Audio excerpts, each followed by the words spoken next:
할렐루야. 우리의 영원한 피난처 되시고 또한 우리를 항상 하나님의 의로운 발로 붙잡아 주시는 그 하나님을 이 시간 우리 찬양하며 예배하며 나아가겠습니다.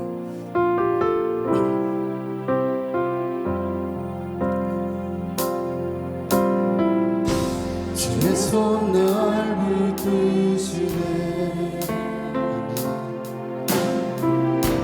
영원한 피난처 되시네.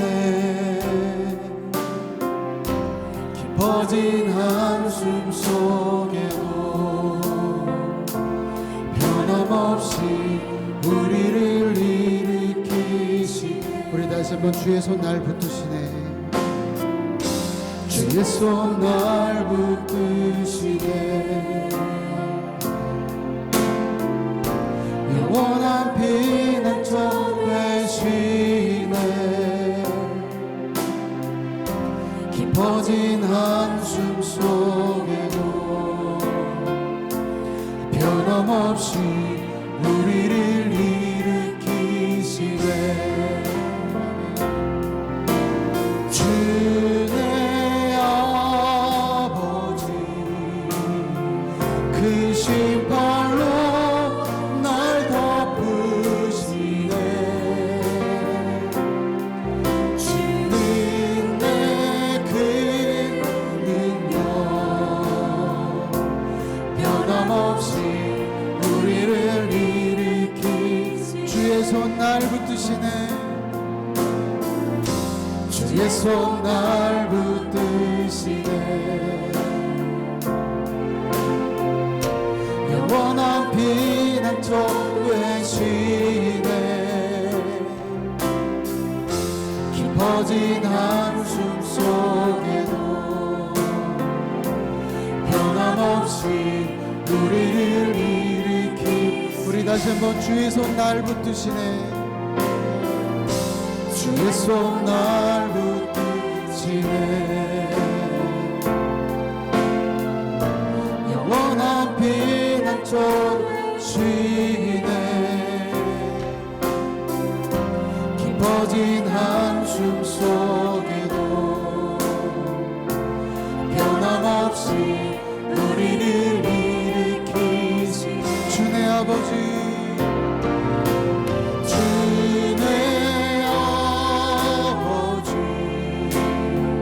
크신 발로 날 덮으시네. 주는 내 큰 능력 변함없이 우리 다시 한번 고백합시다. 주의 손 날 붙드시네. 주의 손 날 붙드시네. 피난처 되시네. 깊어진 한숨 속에도 변함없이 우리를 일으키시. 주의 아버지 주의 아버지 크신 발로 날 덮으시.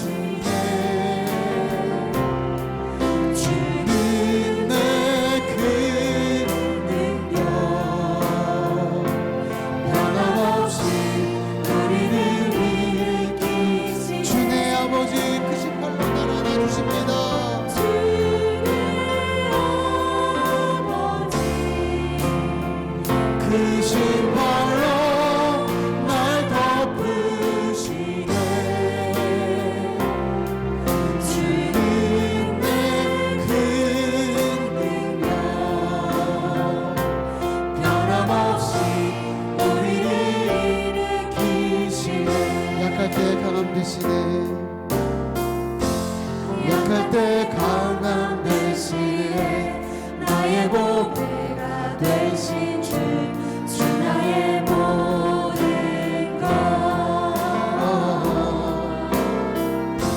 주 안에 있는 보물을 나는 포기할 수 없네.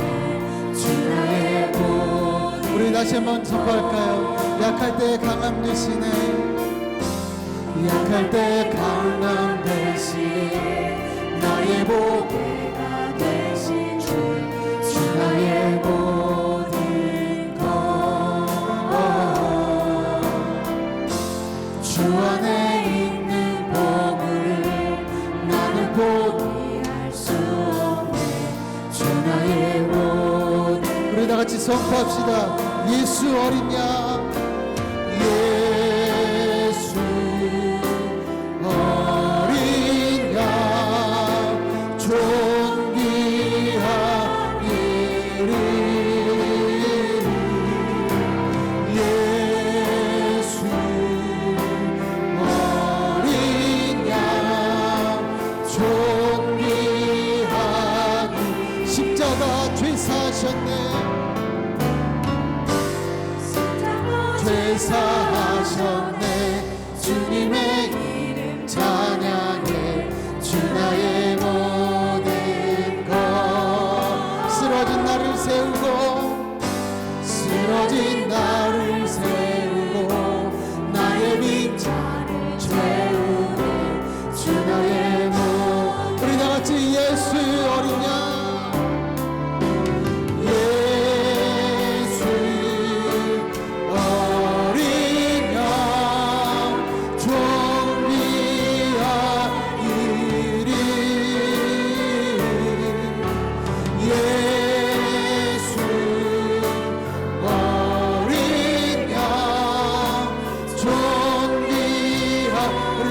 약할 때 강함 되시네,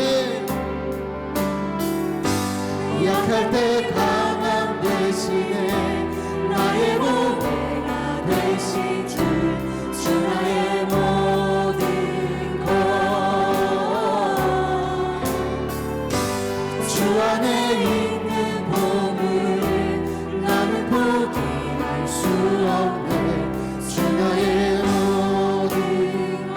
십자가 죄 사하셨네, 십자가 죄 사하셨네, 주님의 이름 찬양해, 주 나의 모든 것.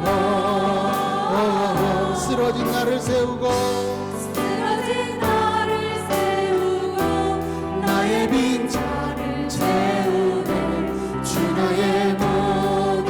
우리 다같이 고백합시다. 예수 어린 양, 예수 어린 양, 존귀한 이름, 예수 어린 양, 존귀한. 우리 다같이 예수 어린 양,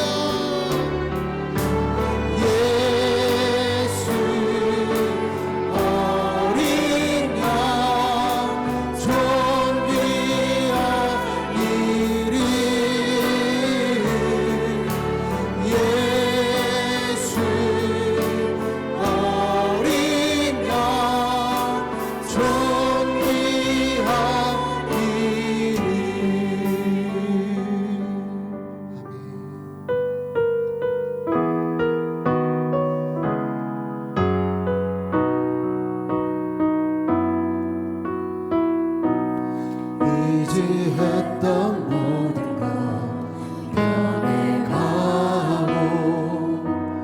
억울한 마음이 커져가네, 부끄럼 없이 살고 싶은 마음 주님 아시네.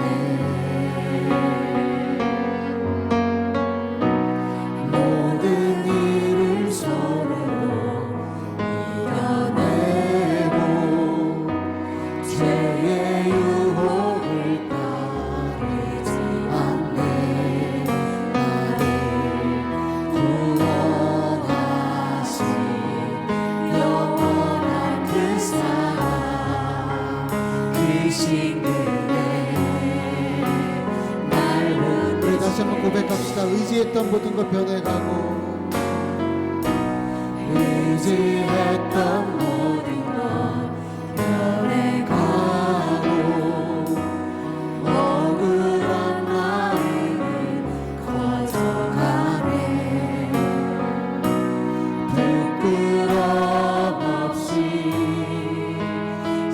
살고 싶은 나 주님 하시네. 모든 짐을 손으로 이겨내고 죄의 유혹을 따르지 않네. 나를 구원하신 영원한 그 사랑 그 신들에 날 붙드시네. 주어진 내 삶이 작게만 보여도 선하신 주 나를 이끄신 분의 중심을 보시는 주님만 따르네. 날 택하신 주만이 지혜. 보이는 상황에 무너질지라도 예수 능력이 나를 붙드네. 보이지 않아도 주님만 따르네. 내 평생 주님을 노래하리라. 의지했던 모든 것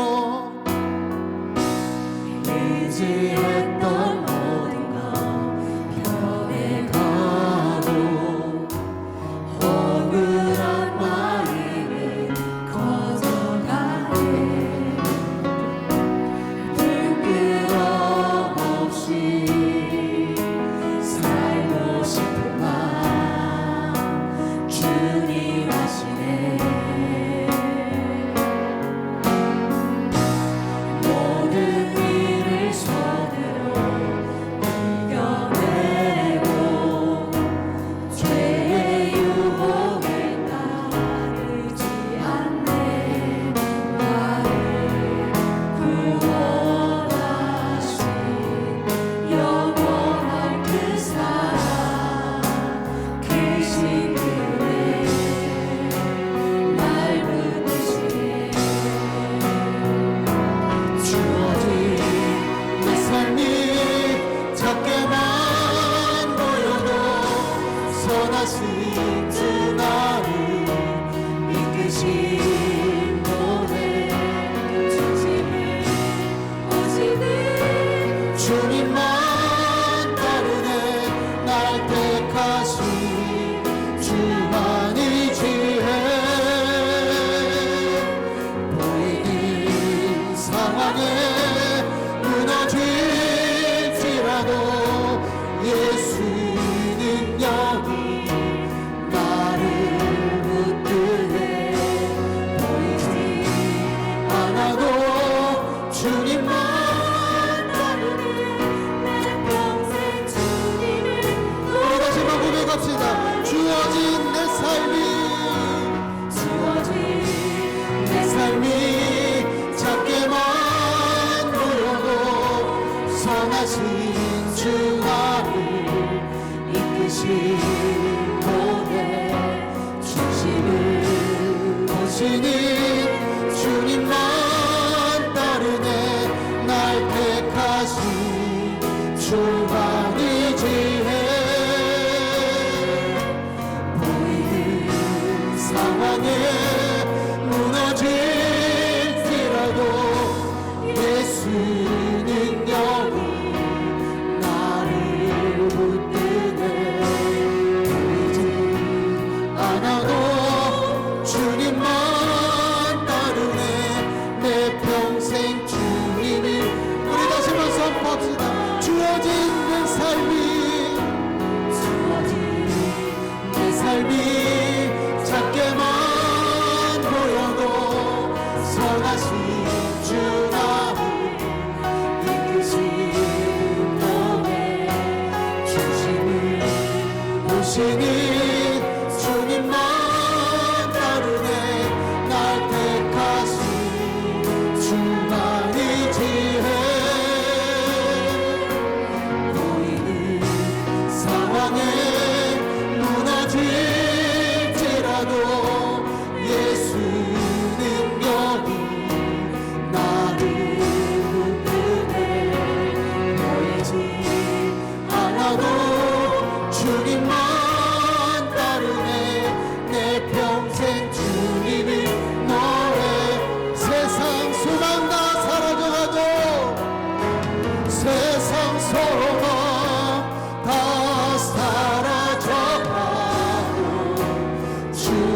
사랑이 끝이 없으니 살아가는 이 모든 순간이 주님의 이름. 우리 다시 한번 고백합시다. 세상 소망 다 사라져가고 주의 사랑 끝이 없으니 살아가는 이 모든 순간이 주의 이름. 나는 주 나의 모습 보내 주 나의 모습 보내 사랑 나의 마음 오시네 주 나의 눈물 안에 홀로 울던 마음 주 사랑 내게 있네 주 사랑 내게 있네 그 사랑이 날 채우네 주의 내게 있네 그대로 날 세우네. 우리 다시 한번 고백합시다. 주 나의 모습 보내 주 나의 모습 보내 상한 나의 마음 오시네 아멘 주 나의 눈물 안에 홀로 울던 마음 주 사랑 내게 있네 주 사랑 내게 있네 그 사랑이 날 채우네 주의 내게 있네 그대로 나 세상 소망 다 사라져가도 세상 소망 다 사라져가도 주의 사랑 끝이 없으니 살아가는 이 모든 순간이 주의 이름. 우리 다시 한번 선포합시다. 세상 소망 다 사라져가고 주의 사랑 끝이 없으니 살아가는 이 모든 순간이 주의 이름. 나는 우리 시간 다 같이 자리에 일어나셔서 우리의 소망이 되신 주님을 찬양합시다.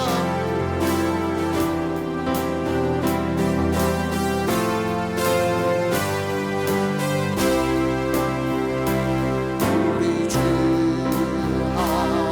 하나님 그 영광과 존귀 받기에 합한 것이 지금 여기 계신 하나님 온 천지 만물을 지으시고 다스리는 그 권능과 능력으로 주의 말씀 이루지 거룩하다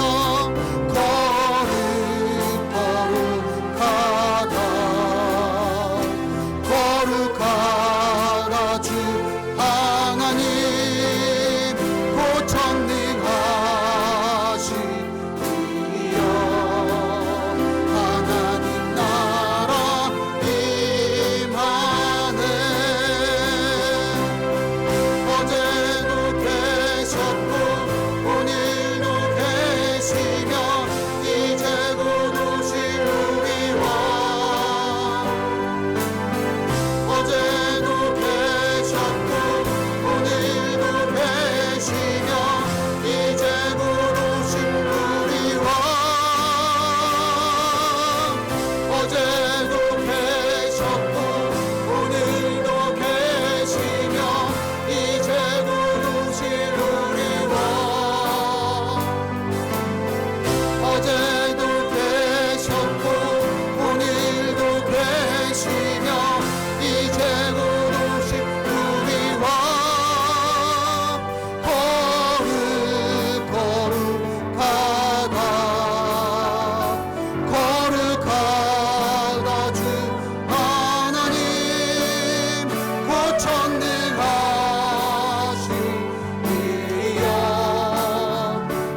주님, 한 주간의 삶을 돌아보니 주님 앞에 부족함이 많았음을 고백합니다. 보지 못한 죄, 회개하지 못한 잘못을, 주님의 마음 아프게 해드린 것들을 하나님 이 시간 용서하여 주시옵소서. 이 예배 가운데 성령께서 우리를 감동하사 진심으로 회개하며 주님 앞에 엎드리는 시간이 되기를 원하며 우리 조용히 참회의 기도로 주님 앞에 나아갑니다.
날 위해 돌아가신 주, 날 받아주소서.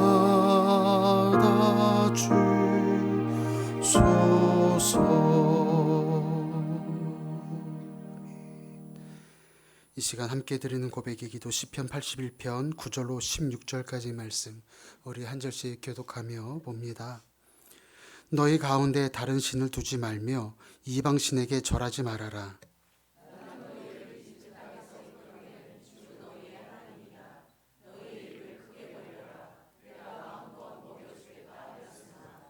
내 백성은 내 말을 듣지 않고 이스라엘은 내 뜻을 따르지 않았다.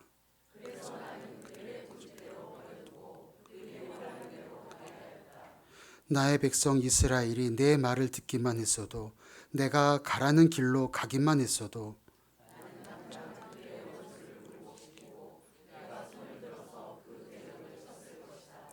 나를 미워하는 자들은 그들 앞에 무릎을 꿇었을 것이며 이것이 그들의 영원한 운명이 되었을 것이다.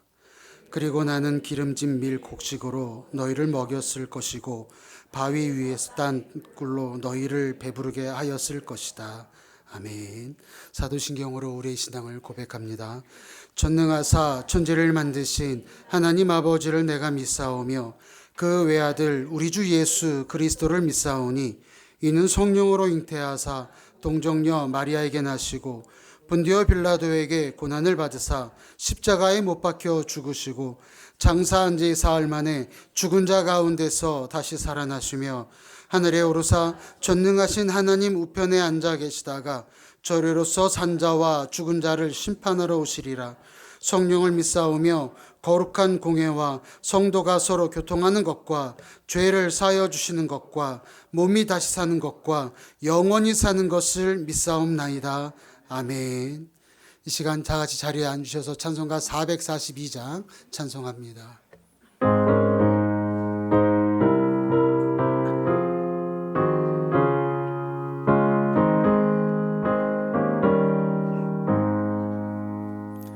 저 장미꽃 위에 있을 아직 맺혀 있는 그때에 귀에 은은히 소리 들리니 주 음성 분명하다. 주님 나와 동행을 하면서 나를 친구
할 일 많아서 날 가라며 하신다. 주님 나와 동행하면서 나를 친구 삼으셨네.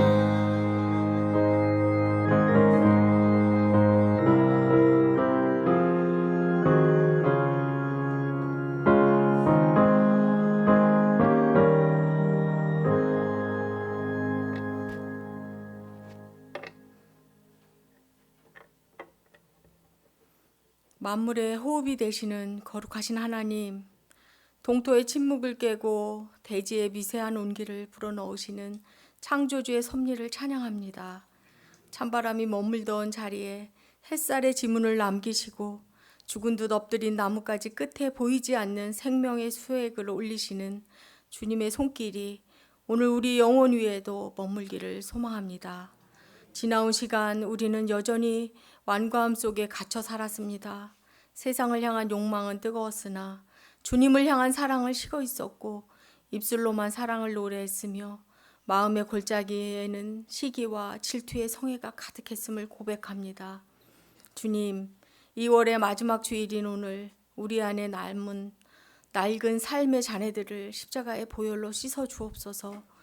굳어버린 마음을 기경하여 주시고 우리 영혼이 오직 당신의 은혜로만 움트는 부드러운 새순이 되게 하옵소서. 이제 우리는 한 계절을 보내고 새로운 시작의 문턱에 서 있습니다. 겨울의 외투를 벗듯 우리의 교만과 염려를 내려놓게 하옵소서. 멈춰섰던 신앙의 발걸음에 다시 생명의 박동을 허락하시어 내딛는 걸음마다 복음의 향기가 묻어나게 하옵소서. 경제적 한파와 삶의 고단함 속에 눈물 흘리는 이들에게는 하늘의 위로를 덧입혀 주시고 질병과 영적 침체 속에 있는 성도들에게는 부활의 소망으로 찬란한 빛을 비춰 주시길 원합니다. 이 시간 단위에 세우신 이상민 담임 목사님을 전능의 팔로 붙드셔서 선포되는 말씀이 마른 뼈를 살리는 생기가 되고 잠든 영혼을 깨우는 주님의 음성으로 들리게 하옵소서. 동역하시는 목사님들과 간사님, 팀장과 목자들에게 지혜와 능력과 기쁨으로 충만하게 하옵소서. 드려지는 찬양 속에 우리의 진심을 담고 섬기는 손길들마다 하늘의 보화가 가득하게 하옵소서. 겨울을 지나 봄으로 향하는 이 길목에서 우리 인생의 영원한 봄날이 되시는 예수 그리스도의 이름으로 간절히 기도드립니다. 아멘.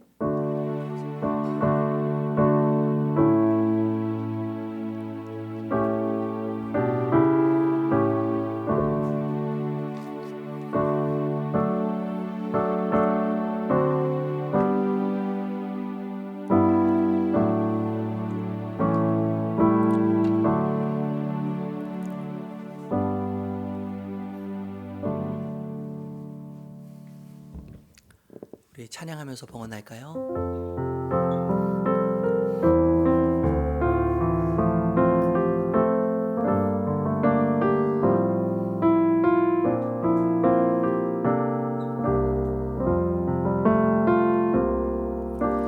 나의 모습 나의 소유 주님 앞에 모두 드립니다. 모든 아픔 모든 기쁨 내 모든 눈물 받아주소서.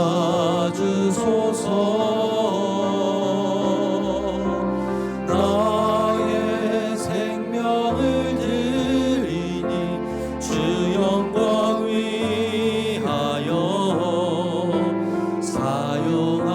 사용하옵소서. 내가 사는 날 동안에 주를 찬양하며 기쁨의 제물 되리. 나를 받아주소서.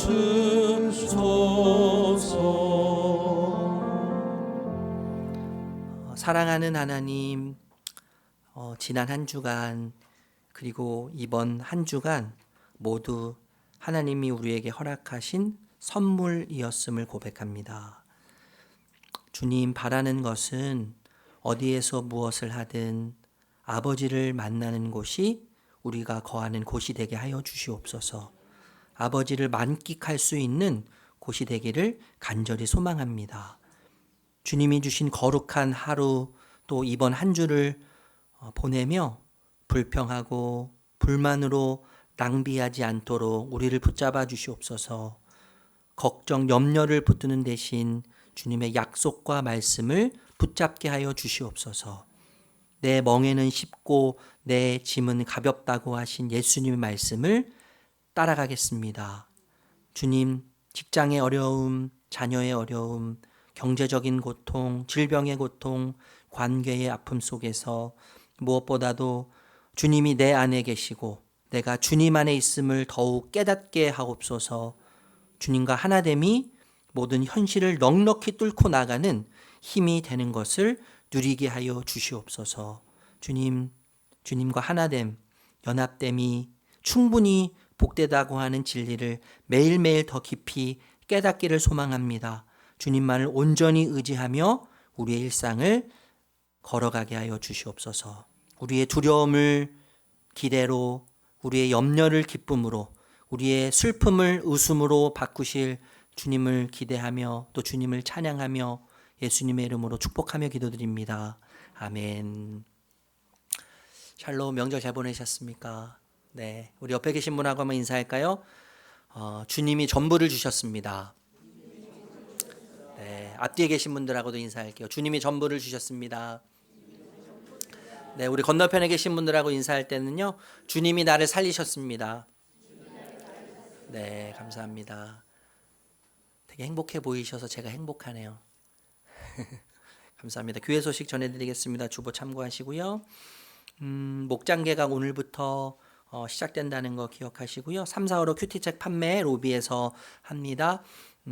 제가 계속 말씀드리지만 목사의 설교로 살지 않고 하나님의 말씀으로 사시는 우리 성도님들 되셨으면 좋겠습니다. 수요 담음 기도회 많은 성도님들이 함께 해주셔서 감사드리는데요. 매월 마지막 주는 우리가 찬양과 기도로 더 집중해서 하나님 앞에 머무르는 시간을 갖게 됩니다. 우리 성도님들 많이 참여해 주시고 하나님 주신 힘으로 또 하나님을 체험으로 한 주간 또 2월을 마무리하시고 3월 한 주를 시작하셨으면 좋겠습니다. 섬김위원회 우리 팀장님들 다음 주 1시 30분에 목양실에서 모임 있습니다. 찬양팀 모집합니다. 주일 1부에는 드럼 1분, 또 수요 담음 기도회 싱어 2분, 드럼 1분 우리 성배찬 목사님께 문의하시면 되겠습니다. 주차 참고하시고요. 2부 예배는 10시 45분부터 찬양과 함께 시작된다는 거 여러분 기억하시면 좋겠고 자리가 이제 막 많이 좀 좁아지는 상황인데 아마 이번 주에 의자가 한 20개, 30개 정도 더 올 거예요. 더 올 건데 앞에부터 이렇게 앉아주시면 조금 늦으시는 분들에게 배려가 될 거라고 생각합니다.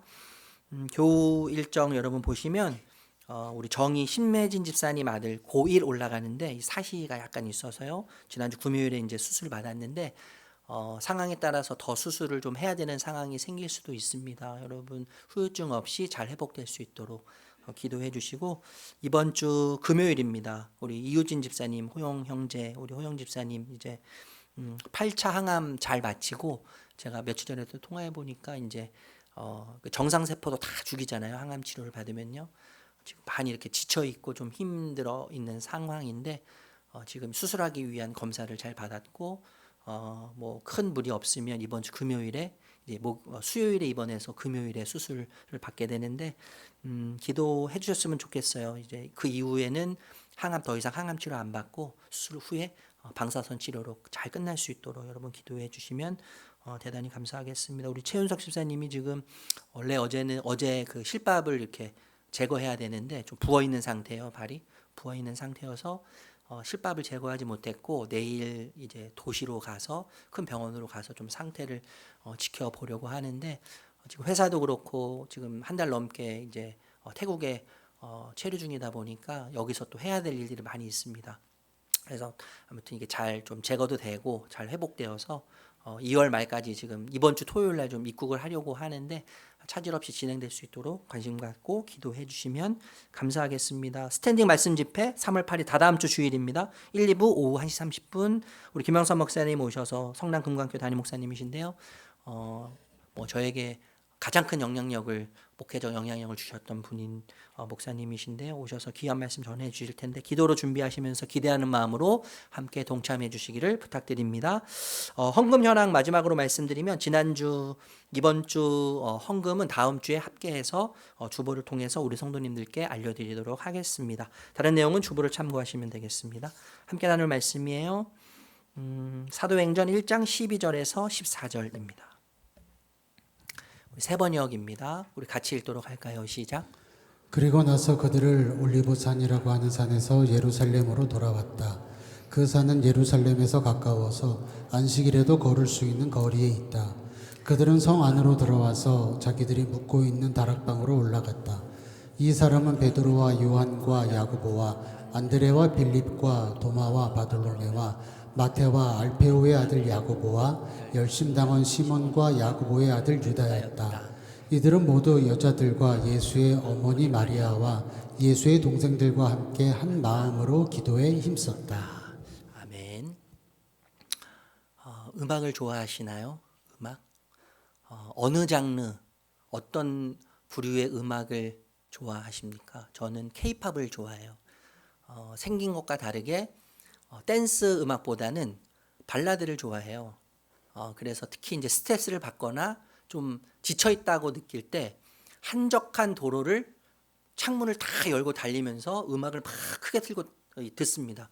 발라드 노래를 막 들으면 이 가슴 속에 쌓여 있던 뭉쳐 있던 이 스트레스 덩어리들이 이렇게 싹 벗어나는 것을 제 마음 속에서 이렇게 떠나가는 것을 느낄 때가 많이 있어요. 그래서 가끔 제가 음악을 들으면서 발라드를 들으면서 창문을 다 열고 한적한 도로를 달리는 일을 가끔 이렇게 취미 삼아 하고 있습니다. 여러분 음악이 참 힘이 있잖아요. 음악은 힘이 있는데 음악 기호 중에 정말 여러 기호가 있지만 그 여러 기호 중에 중요한 기호, 음악 기호를 이야기한다면 쉼표라고 저는 이야기하고 싶어요. 쉼표. 만약 쉼표가 없다면, 쉼표라고 하는 공백이 없다면 어쩌면 음악은 소음이 될 수도 있다고 생각합니다. 그런데 여러분 생각해 보면 쉼표는요, 단순히 쉬는 시간은 아니에요. 결코 그냥 기다리고 쉬는 시간이 아니라 다음 연주를 위해서 숨을 고르는 시간이죠. 숨을 고르는 시간인데 다음 연주를 위해서 준비하는 시간이라고 할 수 있을 것 같아요. 제자들이 딱 지금 이 시간에 지금 속해 있어요. 딱 이 시간을 보내고 있는 거예요. 3년 넘게 동고동락했던 스승이신 예수님은 떠나셨어요. 그리고 지금 아직 성령, 예수님께서 약속하신 성령은 아직 오지 않으셨습니다. 리더는 부재 중이죠. 그리고 미래는 불투명해요. 이 공백, 쉼표처럼 느껴지는 시간을 보내고 있어요. 마치 연주가 멈춘 공백처럼 쉼표처럼 제자들이 그 시간을 느꼈을 것 같습니다. 12절 말씀 다시 한번 읽어볼게요. 12절 시작. 그리고 나서 그들은 올리브산이라고 하는 산에서 예루살렘으로 돌아왔다. 그 산은 예루살렘에서 가까워서 안식일에도 걸을 수 있는 거리에 있다. 여러분 이야기의 배경이 이제 올리브산에서 예루살렘으로 바뀝니다. 올리브산, 감람산이라고도 하는데 이 감람나무, 올리브나무라고 하거든요. 이 나무가 이 산에 굉장히 많이 분포되어 있었어요. 그래서 이 산의 이름을 감람산이라고 불렀고 올리브산이라고 불렀어요. 우리가 잘 아는 것처럼 예수님께서 십자가를 지시기 전에 마지막 기도하셨던 겟세마네 동산이 바로 이 감람산, 이 올리브산 주변에 옆에 있다는 것이죠. 올리브산과 예루살렘의 거리는 아주 가까웠습니다. 약 1.1km, 걸어서 한 15분? 넉넉 잡고 여유 있게 걷는다면 20분이면 충분히 걸을 수 있는 아주 가까운 거리였어요. 제자들이 이제 예루살렘에서 아니죠, 어디죠? 올리브산이죠. 올리브산에서 예루살렘으로 돌아와요. 돌아온 이후에 자신들이 묵고 있는 다락방에 모입니다. 13절 말씀 읽어볼게요. 13절 시작. 그들은 성 안으로 들어와서 자기들이 묵고 있는 다락방으로 올라갔다.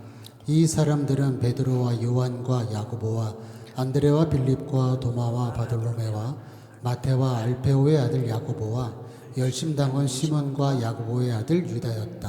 여러분 다락방은 유대인들에게 손님을 대접하는 장소였어요.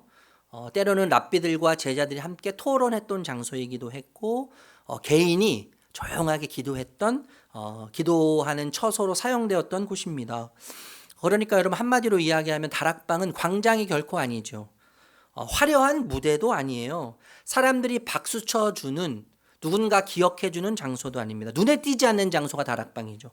그리고 숨겨져 있는 곳이 다락방이에요. 일상의 장소이면서 지극히 개인적인 장소가 바로 다락방이라고 할 수 있죠. 예수님도 마지막 십자가를 지시기 전에 마지막 만찬을 제자들과 가지셨는데 다락방에서 가졌다고 해석하는 신학자들도 있어요. 성령님이 임하실 때 어디에 임하셨습니까? 다락방에 임하셨어요. 그죠? 그러니까 여러분 제자들이 모여있는 이 다락방, 화려한 성전이 결코 아니라는 거죠. 화려한 성전이 아니고 아주 일상적이고 지극히 개인적인 다락방에 모여 있었습니다. 아주 평범해요. 그런데 제자들이 모인 이 다락방은 더 이상 평범한 다락방이 아니죠. 그리고 단순한 모임 장소가 아닙니다. 다락방은 이제 하나님의 임재, 성령의 임재를 기다리는 거룩한 대기실이 되었습니다. 그렇죠? 아무도 몰라도 하나님이 머무시는 자리, 하나님의 시선이 고정되는 자리, 하나님의 눈빛이 항상 향하고 있는 자리, 그곳이 바로 다락방이라고 할 수 있습니다. 그래서 여러분 나만의 다락방이 참 중요한 거죠. 나만의 다락방. 물리적으로 또 영적인 공간을 확보해야 할 필요가 우리에게 있는 것 아니겠습니까? 하나님이 임재하시는 장소는요, 여러분 특별한 장소가 아니에요. 특정한 건물이나 특별한 그런 장소가 아닙니다. 우리가 머무는 일상의 모든 공간에 하나님이 임재하시죠. 모든 공간에 하나님이 임재하세요. 그래서 무소부재하신 하나님이라고 우리가 부르지 않습니까? 가정과 일터와 혹은 골방이 성령을 기다리는 다락방이 되기를 소망해 봅니다. 우리 성도님들에게 이 다락방이 필요한 거예요. 여러분 하나님 앞에 서는 시간이 세상 앞에 서는 시간을 좌우해요. 굉장히 중요한 이야기예요. 하나님 앞에 서는 시간이 세상 앞에 서는 시간을 좌우해요. 하나님 앞에서 눈을 감는 시간이 세상을 보는 다른 시간을 좌우하고 결정하는 것입니다. 우리의 현실을 결정하는 것은 다른 것이 아니에요. 다른 것이 아니라 하나님 앞에서 눈을 감는 시간, 하나님 앞에 서는 그 시간이 우리의 일상을 결정하는 것이죠.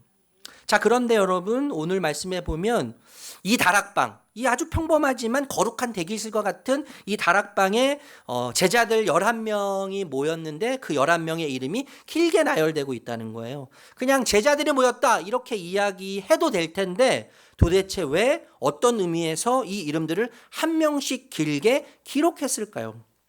저는 이 11명의 길게 나열된 제자들의 이름 속에서 예수님의 마음을 엿볼 수 있다고 생각합니다.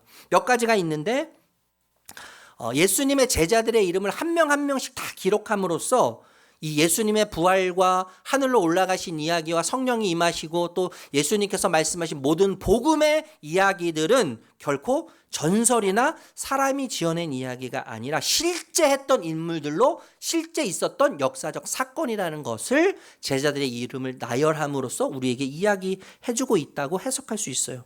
뿐만 아니라 여러분 제자들의 이름을 열거한 이유를 생각해 보면 회복의 장면이라고 생각할 수 있겠죠. 회복의 장면. 베드로는 3번 부인했잖아요. 다른 제자들도 다 배신하고 또 부인하고 도망갔습니다. 흩어졌어요. 그럼 그들이 다시 다락방에 모였어요. 그럼 그들이 다시 다락방에 함께 모였습니다. 그렇게 모인 제자들의 이름을 나열하는 것은 출석 체크가 아니죠. 출석 체크가 아닙니다. 배신과 실패의 과거를 덮는 재임명의 사건이에요. 재임명. 실패로 또 부인으로 또 배신으로 뭐라고 하죠? 물들어 있고 좌절해 있는 제자들의 이름을 다시 기록함으로써 그들을 회복시키시는 거예요. 과거를 덮고 지금 재임명하시는 거예요. 예수님의 재임명.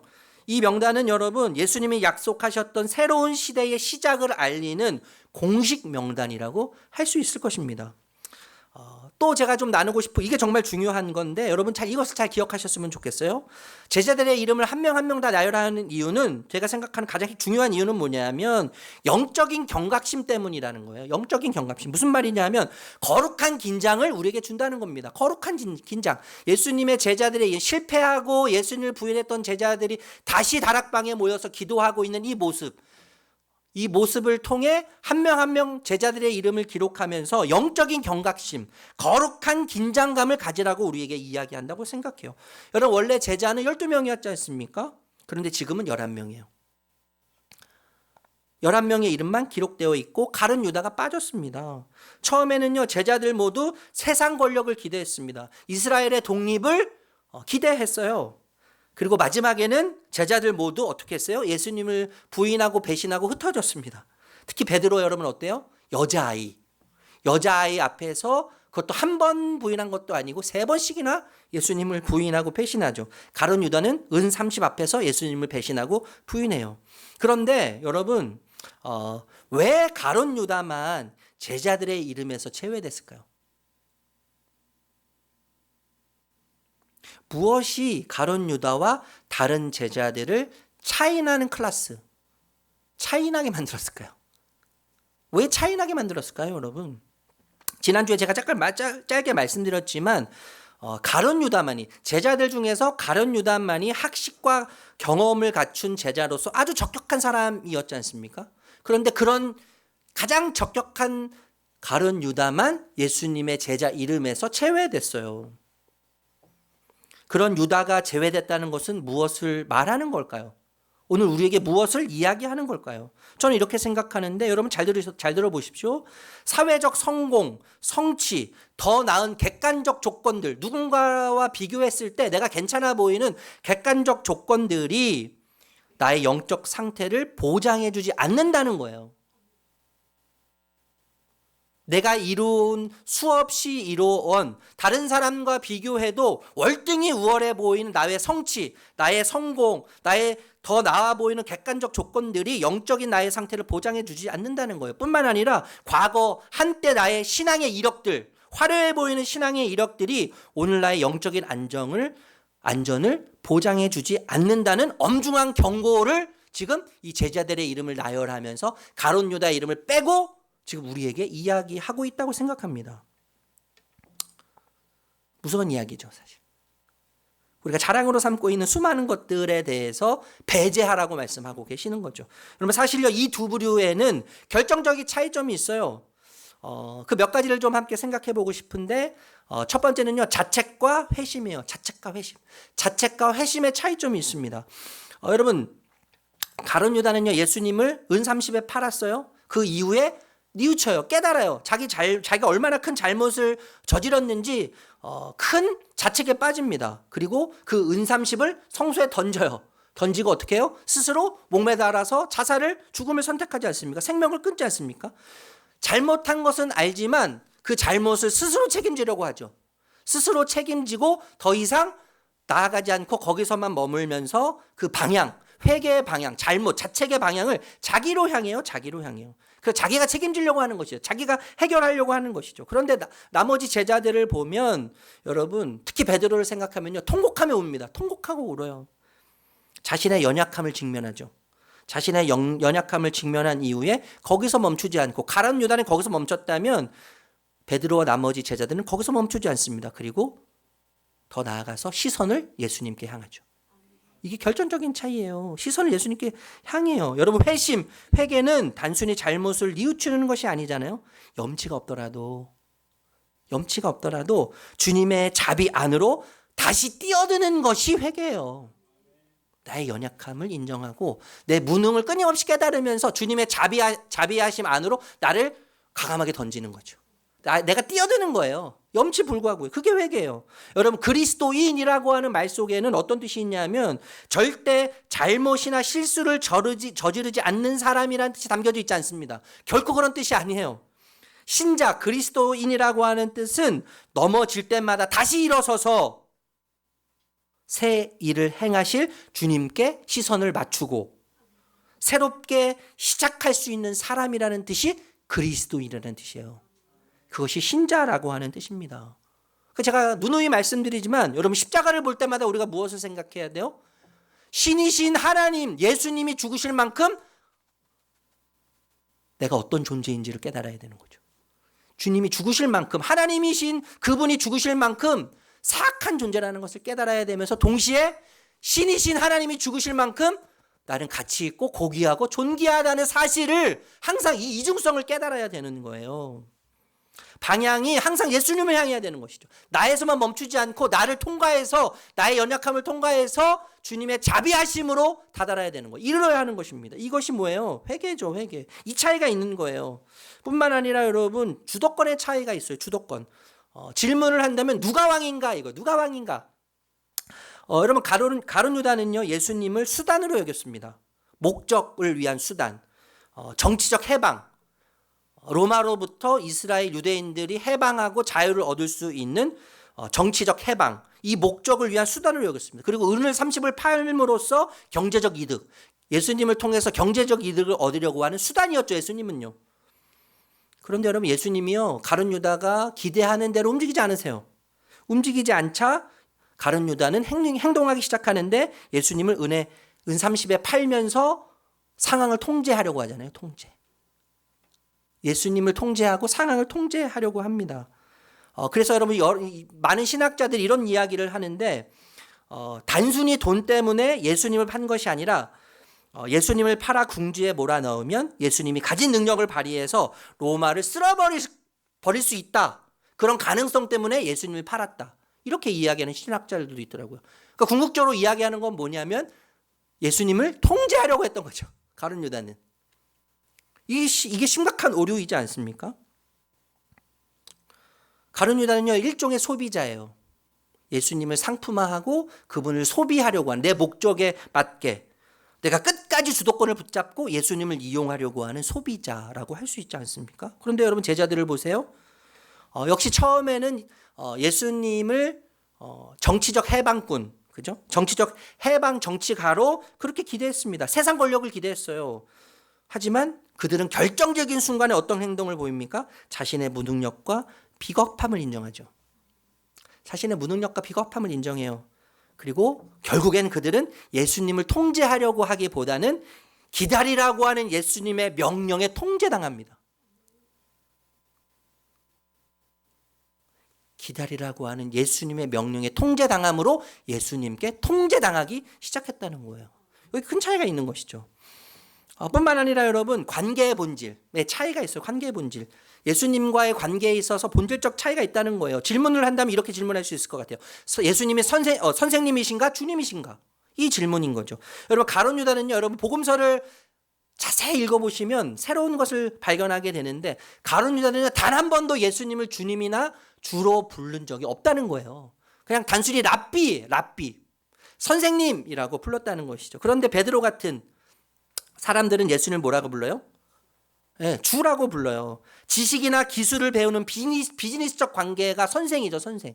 가룟 유다는 선생이었어요. 예수님이요. 그런데 나머지 제자들은 실수투성이었습니다. 제자로서의 적격하지 않는 신분이었지만 예수님을 나의 삶의 주인으로 로드, 주라고 고백하는 것을 보게 되죠. 여러분 11명의 제자들이 진정한 제자였다면 가룟 유다는 팬이었다고 말할 수 있을 것 같아요. 팬. 제자와 팬. 과거에 여러분 제자와 무리 이런 비유를 많이 했는데 제자와 팬, 진정한 팬이 제자들이었다면 11명의 제자들이었다면 가룟 유다는 팬이었죠. 팬. 여러분은 제자이십니까? 팬이십니까? 교회 안에 여러분 예수님 팬들이 참 많습니다. 예수님 팬들이 많아요. 그러나 제자는 적어요. 팬과 제자는 본질적으로 너무나 큰 대조가 있지 않습니까? 차이가 있지 않습니까? 몇 가지 좀 생각해 보고 싶은데 여러분 동기에 있어서 팬은 어떨까요? 혜택과 기적을 항상 원해요. 나에게 어떤 혜택이 있는가? 나에게 콩고물 뭐가 떨어질 건가? 여기에 항상 팬은 관심이 있죠. 그런데 제자는 주님 당신을 원하고 주님 자신을 원한다는 차이가 있다는 거예요. 여러분 팬은요 오병이어와 같은 기적, 죽은 자를 살리는 기적, 병든 자를 고치는 기적, 힘 있는 자를 꺾으시는 기적, 파도를 잔잔케 하는 기적. 이 기적이 일어날 때는요, 환호합니다. 그리고 예수님을 따라다니죠. 그런데 예수님께서 십자가를 말씀하실 때 어떻게 해요? 다 떠나요. 나를 따르려거든 너희들 다 십자가를 져라. 십자가를 져야 한다고 말씀하시고 내가 곧 죽을 거라고 죽음에 대해서 말씀하실 때 팬들은 다 예수님을 떠나죠. 제자는 기적과 축복과 선물이 아닌 주님을 사랑합니다. 주님을 사랑해요. 주님을 택해요. 주님이 전부이시죠. 주님으로 충분합니다. 주님만이 가장 소중합니다. 여러분, 우리가요, 주님으로 충분합니다. 주님이 전부이십니다. 이렇게 자주 고백하는데 이 말은 먹을 것이 필요 없고 입을 것이 필요하지 않고 잠잘 집이 필요 없습니다라고 말하는 것이 아니지 않습니까? 우린 여전히 집이 필요해요. 잠잘 집이 필요해요. 입을 옷이 필요하고 먹을 음식이 필요해요, 여러분. 우리 여전히 돈이 필요한 자들이에요. 그렇지만 주님이 전부입니다. 주님이면 충분합니다라고 하는 고백 속에는 어떤 의미가 담겨 있어요? 예수님이 내 삶의 가장 우선순위가 예수님이십니다. 우리 삶의 가장 중요한 분이 예수님이십니다. 내 생명도 바꿀 수 없는, 내 생명과도 비교할 수 없는 그분이 바로 예수님이십니다. 이런 고백이지 않습니까? 그래서 제자는 이런 고백을 하게 되는 거예요. 주님이 주시는 선물보다 주님이라고 하는 존재가 제게 더 소중합니다. 주님이 주시는 그 어떤 것보다 주님, 당신이 나에게 너무 소중합니다. 내 관심은 주님이십니다. 내 사랑의 대상은 주님이십니다. 이런 고백을 하는 거예요. 주님이 나의 가장 큰 상급이십니다. 이런 고백을 하게 되는 것이죠. 여러분, 위기 때 팬과 제자가 어떻게 다르겠습니까? 위기 때 팬은요, 도망가는 거죠. 주랭랑 치는 겁니다. 그런데 제자는 주인과 함께, 선생님과 함께 머물러요. 십자가 앞에 머무르는 것입니다.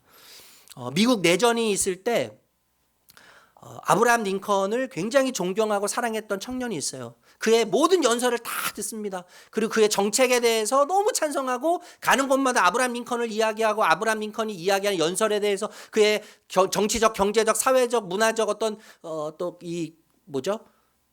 여러 가지 뭐죠? 그걸 뭐라고 하죠? 정책, 그래요. 정책 제가 까먹어가지고. 정책에 대해서 그렇게 자랑을 합니다.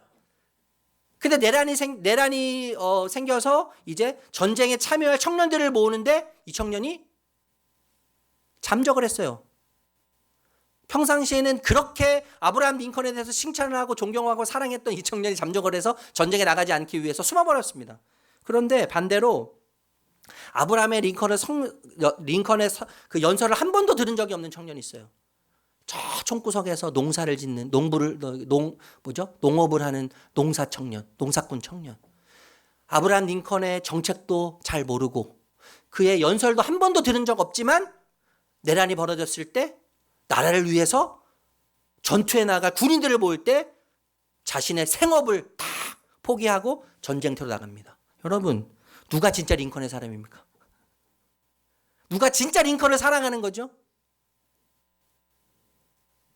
누가 진짜 링컨을 존중하는 사람입니까? 여러분, 팬은요, 또 제자는 중심이 완전히 다릅니다. 팬의 중심은요, 항상 내 삶에 있어요. 내 삶과 내 안락과 내 평안에 있죠. 그런데 제자는 어때요? 주님의 뜻이 우선이겠죠. 주님의 뜻. 팬은요, 희생 없이 즐기는 것에 만족합니다. 희생을 절대 하지 않아요. 즐기기에 급급해요. 내 안락, 내 평안, 자기 만족을 항상 추구합니다. 예수님과 관계를 맺어요. 아예 안 맺는 게 아니죠. 맺어요, 여러분. 팬도 예수님과 관계를 맺습니다. 그런데 어디까지냐 하면 자기에게 이익이 되는 선까지만이에요. 자기에게 이익이 되는 선까지만 예수님과 관계해요. 그러면서 뭐라고 이야기해요? 너무 많은 것을 요구하지 않으면 제가 따라다니겠습니다. 적당한 시간, 적당한 돈, 적당한 마음만 제가 쏟겠습니다. 하지만 저에게 전부는 요구하지 말아주세요. 전부는 안 됩니다. 왜냐하면 저는 예수님보다 더 소중한 것이 많거든요. 더 사랑하고 추구할 것이 많거든요. 그러니까 적당히 저한테 요구해 주세요. 이렇게 이야기한다는 거죠. 여러분, 태도도요, 굉장한 차이가 있습니다. 팬은 구경꾼이죠. 구경꾼. 소비자예요. 소비자. 그런데 제자는 참여자이고 희생자이고 생산자입니다. 팬은 좀 전에도 말씀드렸지만 자기가 정해놓은 선이 있어요. 이 선을 넘지 않습니다. 그리고 예수님을 이용하죠. 자기 목적, 예수님을 수단 삼아서 이용합니다. 자기 목적을 이루기 위해서 예수님 이용할 뿐이죠. 제자는 어때요? 모든 것을 버리고 예수님을 따를 각오가 되어 있는 자예요. 여러분 생각해 보십시오. 예수님은요, 우리를 사랑하고 우리를 구원하시기 위해서 적당히 인간의 몸으로 오시지 않으셨어요. 적당히 고난을 당하시지 않으셨어요.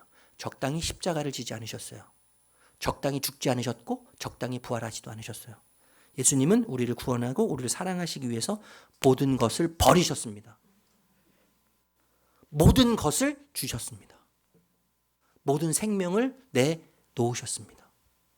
여러분 온전한 믿음에는요, 그래서 적당히가 존재할 수 있는 게 아니에요. 적당한 믿음이 존재할 수 없는 겁니다. 여러분 예수님을 향한 우리의 사랑과 우리의 믿음은 우리의 일상에서 결코 포기할 수 없는 가장 고귀한 가치인 것을 깨달아서 그 사랑에 반응하고 그 믿음에 반응하는 것이 제자라고 생각합니다. 여러분 제자입니까? 팬입니까? 여러분 진단할 수 있는 방법에 대해서 좀 말씀드리고 싶어요. 어떻게 내가 제자인지 팬인지 알 수 있는가? 무엇을 위해 시간과 돈을 사용하는 것을 보면 알 수 있어요. 무엇을 위해 내 돈을 사용하는가? 무엇을 위해 내 시간을 사용하는가? 여러분 시간과 돈을 쓰는 것을 보면요, 마음이 무엇을 따르고 있는지 확실하게 발견할 수 있다는 것입니다. 예수님이 여러분 돈에 대해서 자주 이야기하시잖아요. 자주 이야기하시는 이유는 뭐냐면 돈이 예수님의 경쟁 상대로 떠오를 때가 그만큼 많기 때문이에요. 우리 일상에서 돈이 예수님의 자리를 차지하고 예수님과 경쟁할 수 있는 힘을 갖고 있기 때문에 그런 것이죠. 제자와 팬 어떻게 할 수 있습니까? 힘들 때 어디에서 위로를 얻는가? 부모님, 배우자, 친구, 돈, 물질, 아니면 냉장고에 가득한 먹을거리? 제가 입맛이 요즘 너무 좋아가지고 냉장고에 음식을 쌓아놓고 먹었더니 위가 탈이 났습니다. 제가 걸리는 내용이에요. 내가 이 음식으로부터 너무 위로를 삼으려고 하지는 않는가? 배부른데 계속 먹어야 맛있다고요. 힘들 때 어디서 위로를 얻는가? 아니면 고통을 잊고자 위로를 받고자 일에 파묻혀 있지는 않습니까, 여러분? 계속 일 중독. 모든 것이 예수님의 경쟁 상대가 될 수 있다는 것을 기억하셔야 돼요. 예수님의 경쟁 상대가 될 수 있습니다. 가족과 친구에게서 위로를 얻는 것은 아무런 문제가 없습니다. 그런데 어디에 문제가 있냐면, 무엇에 문제가 있냐면 그들이 예수님을 대신할 때 문제가 되는 거예요. 가족으로부터, 친구로부터 위안, 다른 어떤 것으로부터 위로를 받고 위안 받을 수 있습니다. 부정하지 않아요. 그런데 그것이 예수님을 대신할 때 문제가 되는 거죠. 여러분 어느 때 화가 나십니까? 어느 때 짜증이 납니까? 어느 때 실망스러우십니까? 언제 불같이 화를 내는지를 보면 무엇을 가장 중히 여기는지, 내가 지금 제자인지 팬인지 알 수 있다는 거예요. 실직처럼 심각한 상황일 수도 있죠. 축구 경기를 보면서 패배했을 때, 저는 여기에 정말 많이 걸려 넘어지는데, 저희 아이들이 제가 축구 스포츠를 볼 때 제가 막 소리 지르는 것을 보면서, 열불을 내는 것을 보면서, 아빠 왜 그래? 아빠 원래 이런 사람이었어? 다시는 저랑 스포츠를 안 보려고 해요. 제가 스포츠를 끊었습니다. 그 이후에. 제 본 모습이 우리 아이들에게 다 드러나서 얼마나 창피하고 쑥스러운지. 축구 경기에 패했을 때, 내 뜻대로 되지 않았을 때. 그런데 그럴 수 있지만 여러분, 그것 때문에 나의 하루가 망칠 정도라면, 거기서 벗어나지 못해서 내 감정이 주체되지 않는다면 그것을 필요 이상으로 중요하게 여기고 있다는 것이고, 예수님의 자리를 지금 넘어서고 있다는 증거라고 생각해야 될 필요가 있는 것이죠. 그러면 이미 제자가 아니라 팬의 자리에 우리가 서 있다고 판단해야 합니다. 여러분 어느 때 가장 신나십니까? 반면 우리를 실망시키는 대상 못지않게요, 흥분시키는 대상도 있어요. 흥분시키는 대상. 예수님과 경쟁 대상일 수 있다는 거예요. 예수님과 경쟁 대상. 일, 외모, 취미, 자녀, 건강, 성공, 연예인, 스포츠, 다양하지 않습니까? 이 모두가 하나님으로부터 우리의 마음을 빼앗아가는, 훔쳐가는 주범이 될 수 있습니다. 여러분, 팬이십니까? 제자이십니까? 다시 본론으로 돌아오도록 할게요. 본문이요. 이 다락방에 11명의 제자들과 함께 여자들, 또 어머니 마리아도 있고 그리고 동생들도 함께 있습니다. 14절 말씀 읽어볼게요. 14절 시작. 이들은 모두 여자들과 예수 어머니 마리아와 예수의 동생들과 함께 한 마음으로 기도에 힘썼다. 여러분, 여자들은 우리가 잘 아는 대로 유대 사회에서 인간으로 취급되지 않았던 대상이지 않습니까? 공식적인 종교 모임에 참여할 수 없었어요. 증인으로도 증언할 수 없었죠. 그리고 주변인으로 항상 취급받았어요. 주변인이었어요. 그런데 초대교회, 사도행전에서 시작되는 초대교회의 멤버에 여성들이 포함되어 있다는 거예요. 이 여성들이 포함되어 있다는 것은 복음 안에서의 평등과 공동체의 포용성을 이야기하는 것이죠. 이거 굉장히 혁명적인 사건입니다. 또 예수의 동생들이 있어요. 여러분, 한때 예수의 동생들은 예수님에 대해서 미쳤다고 이야기했던 그 형제들이지 않습니까? 동생들. 예수님 미쳤다고 생각했던 그 동생들이 지금 다락방에 모여서 약속의 말씀을 붙잡고 기다리고 있는 거예요. 기대하는 마음으로 성령이 임하심을 기다리고 있습니다. 여러분, 복음은요, 과거의 불신, 사회적 지위, 모든 것들을 녹여버립니다. 없어지게 한다는 거예요. 그래서 교회는 나와 맞는 사람이 아니라 주님이 부르신 사람과 함께하는 곳이에요. 나와 맞는 사람과 함께하는 곳이 교회가 아니고 하나님이 부르신 사람들과 함께하는 곳이 교회죠. 교회는 완성된 사람들의 모임이 아닙니다. 결코. 부름받은 사람, 그리고 은혜 받은 사람들의 공동체가 교회예요. 그리고 하나님의 부르심과 하나님의 나라에는 주변인이 없습니다. 주변인이 없. 우리 모두가 다 약속을 받은 다락방 멤버예요. 다락방 멤버. 성령이 임하신 거룩한 대기실의 멤버. 옆에 분 한번 보세요. 거룩한 대기실 다락방의 멤버입니다. 네. 여러분, 그들이 모여서 지금 뭐 하고 있어요? 힘써 기도합니다. 한 마음으로. 같은 마음으로, 같은 방향으로, 같은 열정으로 내 뜻을 관철하는 기도가 아니라, 하나님을 조종하는 기도가 아니라 하나님 뜻에 모두의 마음을 합치는 기도를 하고 있는 것이죠. 내 마음을 하나님 마음에 맞추고 내 계획을 하나님 계획에 맞추는, 하나님을 조종하고 하나님을 이용하는 기도가 아니라, 관철시키는 기도가 아니라 하나님 뜻을 향하는 기도를 하고 있습니다. 말씀을 마칠게요, 여러분. 미국의 농담 중에 베이컨과 달걀 요리 비유가 있더라고요. 베이컨과 달걀 요리. 아침 식탁에 베이컨과 달걀이 오르기 위해서 닭과 돼지가 기여하는 방식은 전혀 다르다는 거예요. 전혀 다르다는 거예요. 여러분, 닭은 어떻게 기여합니까? 달걀을 낳아서 어떻게 해요? 요리에 참여한다고 표현하더라고요. 참여. 미국 사람들이 생각할 때 요리에 참여해요. 닭이 달걀을 낳아서 참여한다고 해요. 그런데 반면에 돼지는 베이컨이 되기 위해 자기 목숨을 내놓는 헌신이라고 표현하더라고요. 헌신.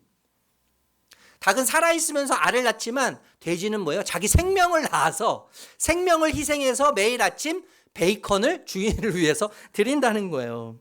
그래서 참여와 헌신 이렇게 나눠서 농담으로 이야기합니다. 근데 저희는 뼈가 있다고 생각해요. 닭은 여전히 살아남아 자기를 삶을 누리고 즐기지만 살지만 돼지는 전부를 드린다. 재밌죠? 근데 통찰력이 있죠. 여러분, 팬은요 닭처럼 자신의 삶을 유지합니다. 그러면서 여유가 생길 때 달걀 하나 정도 예수님께 드려요. 달걀 하나 정도. 그러나 다락방에 모이는 11명의 제자들, 그리고 여기 계신 우리 사랑하는 봉담의 가족분들은 돼지와 같은 마음으로 모이시길 바랍니다. 돼지와 같은. 제가 삼겹살 너무 좋아하는데 돼지와 같은 마음으로. 여러분, 제자들은요 생업을 버렸어요. 로마의 위협 앞에 목숨까지 내놓았어요. 여러분, 당시에 주는 황제밖에 없었어요. 황제가 모든 사람들의 생명과 건강과 삶과 행복과 복을 결정하는 신적 존재였단 말이죠. 그런데 그 상황에서 제자들이 뭐라고 이야기해요? 황제가 신이 아니라 예수님이 주님이십니다. 예수님이 신이십니다. 예수님이 하나님이십니다. 목숨을 걸고 고백한 거예요. 목숨을 걸고요.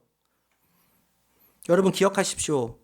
예수님은 우리를 사랑하고 구원하시기 위해서 적당히 오시지 않으셨습니다. 적당히 십자가를 지지 않으셨어요. 적당히 희생하지 않으셨습니다. 우리를 위해, 우리를 사랑하시기 위해 모든 것을 버리셨어요. 그리고 모든 것을 주셨습니다. 온전한 믿음에는 적당한 믿음이 존재할 수 없습니다. 여러분, 예수님은요, 우리의 일부가 예수님께 드려지기를 원하시기보다는 전부를 원하십니다. 전부라고 하는 것은 우리의 존재예요. 우리 존재. 우리 존재를 주님이 원하시는 거예요. 예수님이 뭐 돈이 없으세요? 물질이 없으세요? 인기가 없으세요? 명예가 없으십니까? 그분이 무슨 영광이 없으십니까? 우리를 통해서 그분이 받기 원하시는 우리 전 존재. 우리가 갖고 있는 것에는 관심이 없으세요. 우리에게 관심이 있으시죠. 우리의 존재를 지금도 원하십니다. 왜냐하면 우리가 예수님께 일부가 아니라 전부였기 때문인 거예요. 전부. 우리에게, 여러분에게 예수님은 일부이십니까? 전부이십니까? 여러분은 예수님의 팬이십니까? 제자이십니까? 이 질문에 대답으로 삶으로 대답하며 제자로서, 전부로서 우리 주님 앞에 영광의 노래를 부르며 주님께 달려갈 수 있는 이번 한 주간이 되시기를 거룩하신 예수님의 이름으로 축복합니다. 축복합니다. 우리 이 시간에 복음 고백 같이 고백하겠습니다. 같이 고백합니다. 시작. 제가 하는 어떤 행위도 하나님이 저를 더 사랑하시거나 덜 사랑하시도록 할 수 없습니다. 주님의 임재와 인정만이 저희 영원한 자유와 만족을 위해 필요한 것임을 잊지 않게 하옵소서. 주님이 제게 어떻게 행하셨는지를 기억하여 저도 다른 이들을 대하게 하옵소서. 주님의 십자가에서 무한한 긍휼과 자비를, 주님의 부활에서 영원한 능력과 건세를 신뢰함으로 오늘을 살게 하옵소서. 아멘. 오늘 우리에게 주신 말씀 기억하며 다 함께 일어나셔서 표대를 향하여 우리 주님께 우리 믿음을 고백하도록 하겠습니다.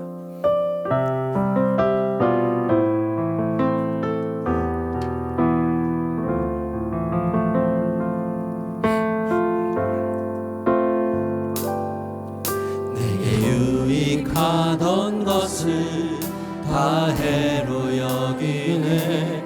구주를 위하여 모두 다 버리니 모든 것을 잃어버려도 아깝지 않음은 예수를 아는 지식이 가장 고상함이. 육체를 신뢰하지 않고 죄를 신뢰하지 않고 겸손한 마음으로 부활의 능력과 고난에 참여하며 그의 죽으심을 본받아 그리스도를 얻고 예수의 안에서 발견되려 하는 표대를 향하여 그리스도 예수 안에서 부름의 산을 위하여 달려가노라. 이전에 있는 것을 모두 잊어버리고 앞에 계신 그리스도께로 달려가노라. 내게 유익하던 것을 내게 유익하던 다 해로 여깁니다. 아멘. 구주를 위하여 모두 다 버리 모든 것을 잃어버려도 것을 잃어버려 아깝지 않습니다. 주님. 아멘. 예수를 가장 고상하기 때문입니다. 육체를 신뢰하지 않고 죄를 신뢰하지 않고 겸손한 부활의 능력과 고난에 참여하며 그의 죽으심 그리스도를 얻고 예수의 안에서 우리 믿음의 두 손으로 고백합시다. 표대를 향하여 그리스도 예수 안에서 부름의 산을 위하여 달려가노라. 이전에 있는 것을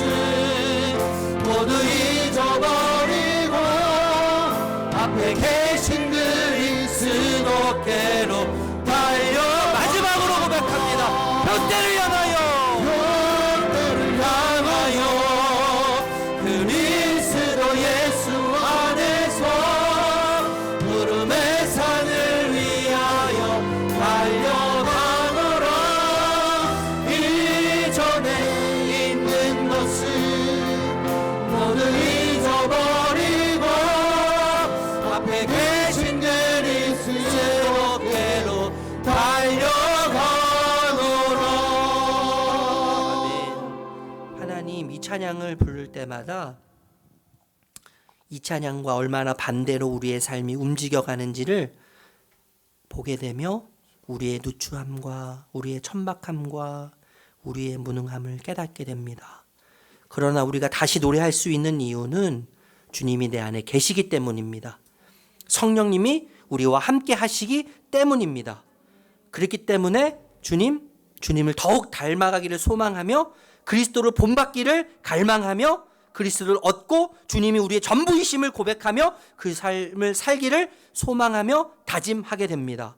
주님이 우리를 위해 적당히 오지 않으셨음을, 적당히 희생하지 않으셨음을 기억하며 우리도 주님처럼 우리 삶의 최우선순위가 주님이 되시고 주님을 위해 기쁨으로 우리의 전 존재를 드릴 수 있는 자리에 설 수 있도록 하나님 함께하여 주시옵소서. 예수님께 우리가 일부가 아니라 전부였음을 기억하며 예수님이 우리의 전부이신가 아니면 일부이신가, 우리가 예수님의 팬으로 지금 이 자리에 서 있는가 아니면 예수님의 제자로 살아가는가, 이 질문 앞에 서서 팬이 아닌 제자의 삶으로 대답하는 영광으로 가득한 우리의 일상이 되도록 우리와 함께하여 주시옵소서. 성령님, 성령의 능력을 부어 주시옵소서. 그렇게 이끄실 주님께 감사와 영광을 돌리며 예수님의 이름으로 축복하며 기도합니다. 아멘.